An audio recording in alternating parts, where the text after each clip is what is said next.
الرحمن الرحيم. اللهم صل وسلم وزد وبارك على سيدنا محمد وعلى آله وصحبه وسلم أجمعين. ازيكم جميعا؟ يا رب تكونوا بخير. لو انت موظفة وجيتي من بره أو جاية من بره ومحتارة تطبخي ايه، وافتكرت كده ان عندك صدر فرخة في التلاجة وشوية مكرونة، تعالى اقولك على الوصفة الجميلة دي انا عملتها ازاي وبالظبط في 10 دقايق. عندنا في حلة كده على النار، حطيت فيها مية لما غلت زي ما انتوا شايفين كده، ونزلت فيها بالمكرونة. اي نوع مكرونة انتوا بتحبوه ويكون موجود ومتوفر عندكم في البيت. مكرونة اللي هي القلم، السباكيتي الصغيرة دي اللي زي ما انتوا شايفين كده، اي نوع مكرونة عندكم موجود مفيش مشاكل. حطيناها كده في المية بعد ما غلت اهي، وقلبنا تقليبه، وهنغطيها شويه بس كده لحد ما تغلي، وبعد كده هكشف الغطا واسيبها تغلي عشان ما تفرش على البوتاجاز. المكرونه ما ينفعش تتغطى يا جماعه عشان ما تبهدلكوش البوتاجاز. ونقلتها كده على عين تانية وسبتها مع نفسها لحد ما تتسلق، يعني بس ما تبقاش مهريه قوي. وجبت حله اهي على النار وحطيت فيها شويه زيت، واستنيت كده لما الزيت بتاعي سخن، ونزلت ببصلايه كده كبيره وقلبت زي ما انتوا شايفين. الوصفه دي جميله قوي ووصفه سريعه، زي ما قلت لكم جايه من بره كده ومش عارفه تعملي ايه او مش شغل ومستعجله، احسن وصفه تعمليها وبتعجب الولاد قوي والله. يوم ما اعملها بتبسطوا منها قوي. بستنى كده لما البصل بتاعي يدبل زي ما انتوا شايفين كده، بقلب وبخلي النار وسط علشان ما يتحرقش البصل بتاعي، انا بس مجرد عايزاه يدبل بس. وبعد كده هنزل معايا ده فلفل احمر. بعد ما دبل اهو بقلب فيه لحد ما يدبل كده ولونه كده يبتدي ان هو يصفر. ده فلفل احمر وفلفل اخضر، انا عاملاهم في الكبة زي البصل بالظبط. وقلبت برضو كده لحد الفلفل ما يدبل مع البصل.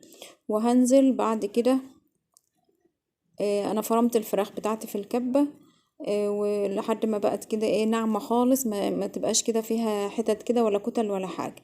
وشايفين البصلة بتاعتي دبلت مع الفلفل اهي كويس. هنزل بقى بالفراخ بتاعتي المفرومة.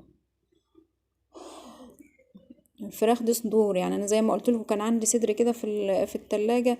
لما بجيب فرخة وبلاقيها كبيرة كده او هتفوض مننا، فبقوم اشيل منها صدر كده عندي في الفريزر، واعينه لحد مثلا ما اكون مستعجله، اكون ما لاقيش حاجه اطبخها، بفرمه واطلعه اعمله كفته، اعمله زي ما انتم شايفين كده على المكرونه، بعمله نجرسكو. عملت بيه وصفات كتير قوي على القناه، ارجعوا للقناه وانتوا هتعرفوا انا عملت ايه بالصدور دي. وصفات حلوه قوي ان شاء الله، والله بتعجب الولاد قوي. سبت الفراخ بتاعتي لحد هي ما اتسبكت حلوه قوي مع البصله ومع الفلفل، وهنزل بقى بالبهارات بتاعتي. عندي توم باودر، بصل باودر، عندي فلفل اسود، حطيت برضو شطة، حطيت بابريكا، حطيت شوية شطة. لو اللي حابب الشطة، اللي مش حابب شطة ما يحطش، مفيش مشكلة. اي بهارات عندي متاحة، بس ما نحطش بهارات يكون فيها البهارات المشكلة اللي فيها القرفة، لان بتغير طعم المكرونة شوية. انا جربتها مرة وحطيت فيها البهارات المشكلة، لقيت طعم القرفة باين في المكرونة ومش يعني ما كانش محبوب قوي. زي ما قلت لكم حطيت البهارات بتاعتي دي شطه، والشطه طبعا زي ما انتوا عايزين، حابين تحطوها كتير حابين تحطوها قليله، مش حابينها خالص مفيش مشكله. الفلفل الاسود طبعا بيغني. حطيت البهارات بتاعتي. لو وصلتوا معايا للفيديو لحد هنا، اعملوا لايك للفيديو واشتركوا في القناه وفعلوا الجرس عشان توصلكوا كل فيديوهاتي.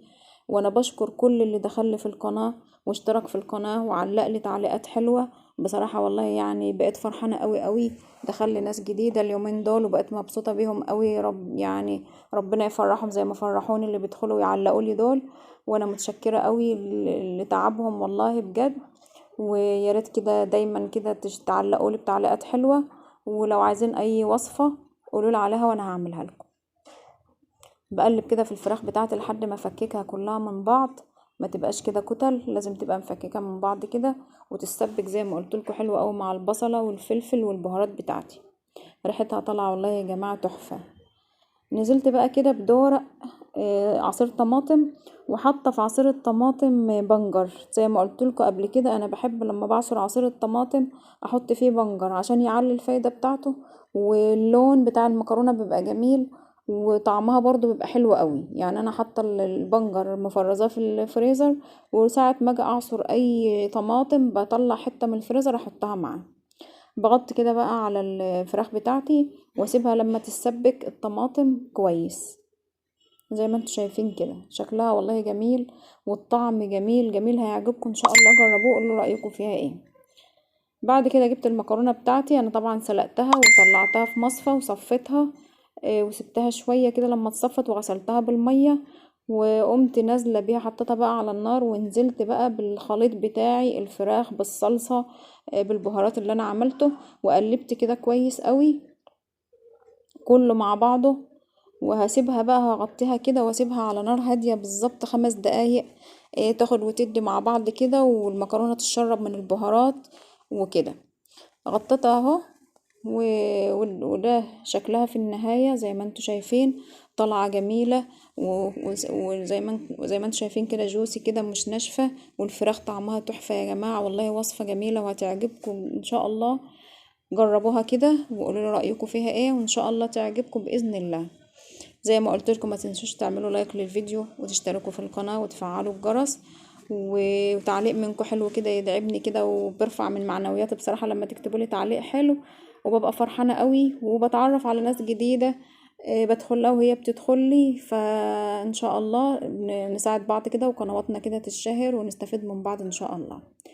وفي النهاية كده قلت لكم دي وصفتي، ويا رب تكون عجبتكم ان شاء الله وتكون خفيفة عليكم وسهلة وتعرفوا تعملوها. والسلام عليكم ورحمة الله وبركاته.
لا مش مهم يعني خلاص، وبعدين لما تيجي تغسل الطبق كده وتطلع نزلها وخلاص.